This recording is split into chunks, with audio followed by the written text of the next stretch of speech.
हो आई, मी लवकरच ऑफिसमधून निघणार आहे. सांगा, काय म्हणत होतात? अगं, रेखाच्या मुलाचं जायवळ म्हणजेच मुंडनासाठी लागणारं साहित्य घ्यायचं होतं ना. सासू कविताताई पलीकडून म्हणाल्या. तुमची इच्छा असेल तर ऑफिसवरून परतताना मी काही साहित्य आणते. अगं, एक दोन गोष्टी आहेत का, जे तू घेऊन येणार आहेस असं म्हणत आहेस? मी यासाठी फोन केला होता की उद्या रजा घे आणि 18 तारखेपासून पुढे 4-5 दिवसांची रजा घे. 20 तारखेला आपला कार्यक्रम आहे. मी बघेन आई, पण मला एवढी सुट्टी मिळणार नाही. मार्च क्लोजिंग चालू आहे आणि उद्या नाही तर रविवारी शॉपिंगला जाऊ ना. त्यावर कविताताई म्हणाल्या, सुनबाई तू सगळीकडे स्वतःची मर्जी करायला बघू नकोस. मी सांगितलं ना, उद्या म्हणजे उद्या. आणि हो, रजेचा अर्जही आजच तुझ्या सरांना देऊन टाक. असं म्हणत कविताताईंनी फोन कट केला. मला कळत नाही, या सासूबाईंना माझी एकही मजबुरी का कळत नाही. पण हो, घर आणि मुलं सांभाळून त्या मला माझ्या कामात खूप मदत करतात हे खरं आहे.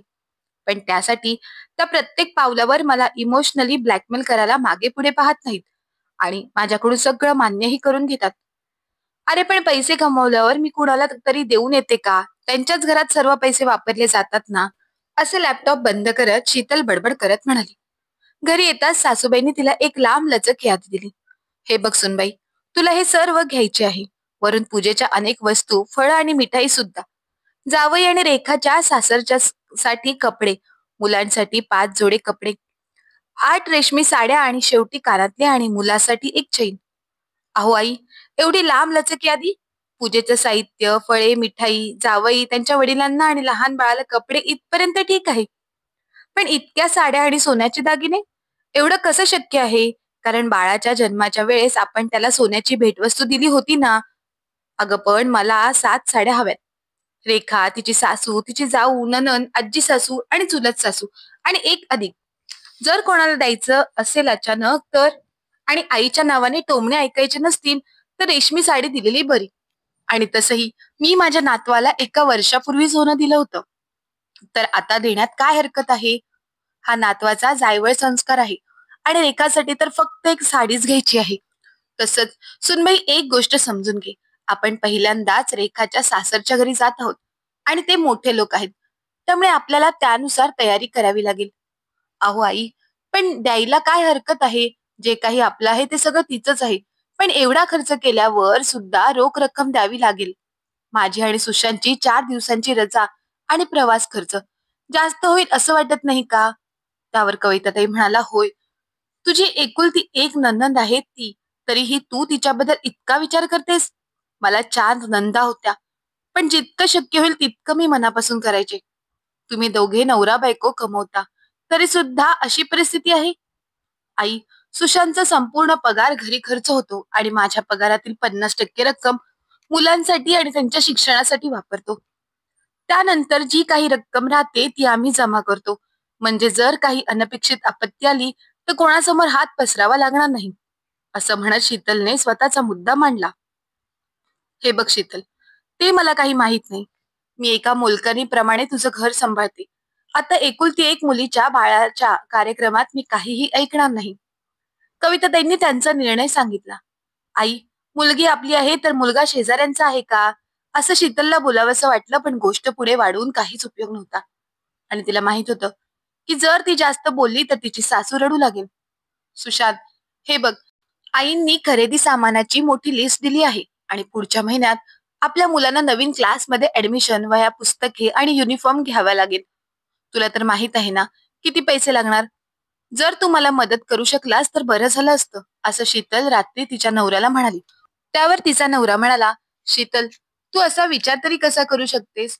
मी आधीच इन्कम टॅक्सच्या धक्क्यांनी हादरलो आहे आणि वरती तू नवीन नवीन धक्के देत आहेस. असं म्हणत सुशांतने गोष्टीला झटकून दिलं. शीतल रात्रभर काय करावं आणि काय करू नये याचा विचार करत राहिली. दुसऱ्या दिवशी सासूबाई सोबत बाजारात जाताना तिने लग्नाच्या वेळी मिळालेली जाड साखळीही तिच्या बॅगेत ठेवली.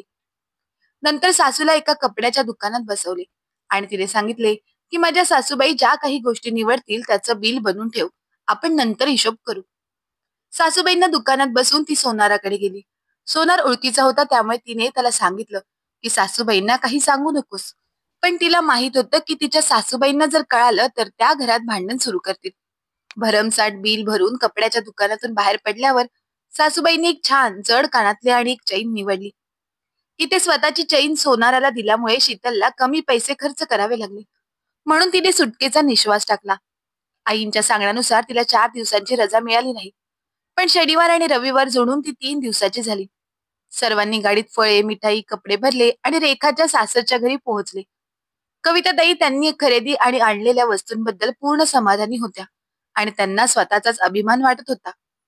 रेखाच्या सासरच्या मंडळींना खूप आनंद झाला असेल असे त्यांना वाटले. जायवळ झाल्यावर जेव्हा आशीर्वादाचा मुहूर्त आला, तेव्हा शीतलने सर्व वस्तू बाहेर काढून ठेवायला सुरुवात केली. संपूर्ण वरांडा वस्तूंनी भरला होता. त्यानंतर कविताताईंनी आपल्या मुलीचे आणि नातवाचे दागिने काढले आणि मग आपल्या मुलीच्या सासूला विचारले, काय हो ताई, सगळं ठीक आहे ना? होय, ठीक आहे. रेखाच्या सासूने उडत्या नजरेने थोडं उत्तर दिलं. मग एक मोठी बॅग काढून सुनेला एक वजनदार सोन्याची साखळी दिली आणि नातवाला एक चैन गळ्यात घातली.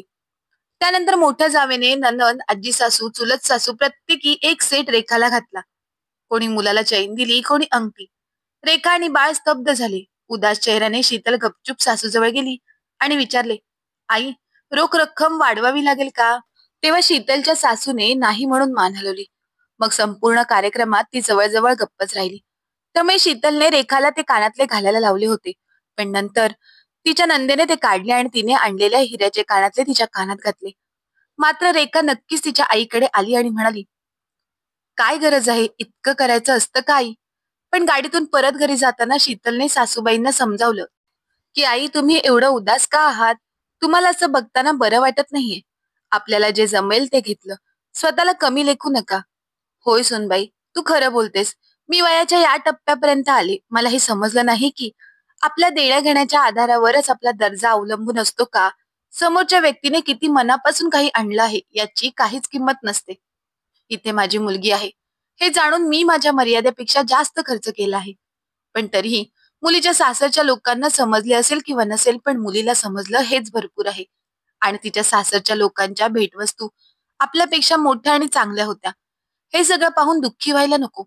आपण यातच आनंदी व्हायला हवं की आपल्या घरची मुलगी एवढी आनंदी आहे की तिला कशाचीही काळजी करायची गरज नाही आणि यासाठी आई वडिलांच्या मदतीची सुद्धा काही अपेक्षा नाही. एका मुलीच्या आई वडिलांना अजून काय हवंय, बरोबर ना? शीतलने बघितलं की या गोष्टीवर तिच्या सासूच्या चेहऱ्यावर हरवलेलं हसू आणि समाधान परत दिसू लागले. तर मित्रांनो, आपली मुलगी आपल्या सासरी खुश आहे हेच खूप महत्वाचे असते. तिच्याकडे किती संपत्ती आहे, किती पैसा आहे ते अजिबात महत्वाचं नाही. आई वडील आपल्या मुलीला वाटेल तितकं शेवटपर्यंत करत असतो, पण मुलीच्या सासरकडच्या लोकांनी सुद्धा त्यातील चुका न करता त्यांचा आनंदाने स्वीकार केला पाहिजे. ही कथा कशी वाटली ते कमेंट मध्ये कमेंट करून नक्की सांगा. धन्यवाद.